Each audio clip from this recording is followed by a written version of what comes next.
In this video, we are going to study about one of the early repertories, that is KNERR'S repertory.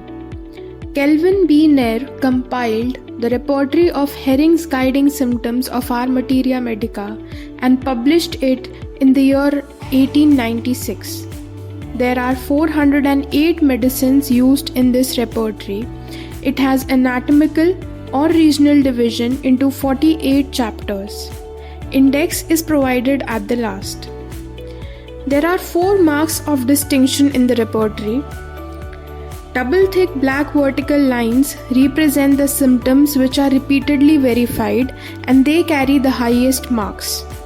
Single vertical thick black line signifies symptoms verified by cures.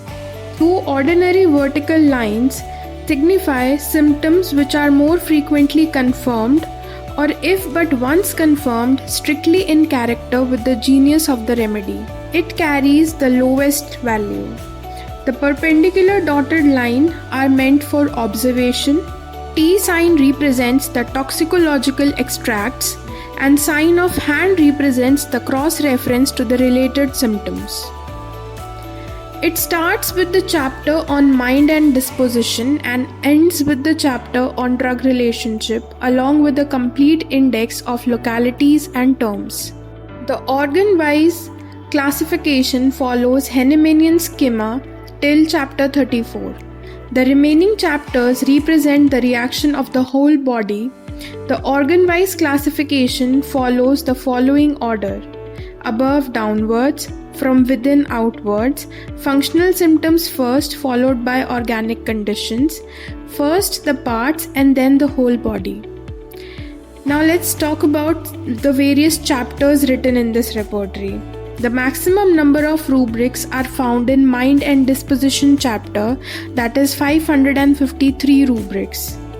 Only one rubric is present under the following chapters, that is attacks and periodicity and sensations in general. Each chapter is alphabetically divided into sections. Mind and Disposition, this chapter starts from the rubric abandoned and ends in the zoomagnetic. This chapter has plenty of rubrics and cross-references. Working out a case. Though this repertory has been classified under concordance repertories, which are used mainly for reference work and not for systematic repertorization, it has wide use in practice as an easy reference book. If the totality of the case fits into the following order, KNERR'S repertory will be useful. Now let's study the order, that is temperament and stages of life and constitution, mind and disposition with described symptoms and concomitants, physical generals including appetite, aversion, desire, perspiration, etc., complaints with special features like modalities, concomitants, directions, etc., and tissue affinities, that is the sensations and modalities related to the tissue or the organ affected. Symptoms can be referred with its details, which would help one to prescribe in an acute case or so-called short case. Let's look at the KNERR'S contribution in homeopathy. His famous works include the KNERR'S repertory, which was published in 1896. He was the co-editor of the 7 volumes of the Herring's guiding symptoms of our materia medica, drug relationship, repertory of headache, the conversation, talks, life and time of Herring. Thank you for watching.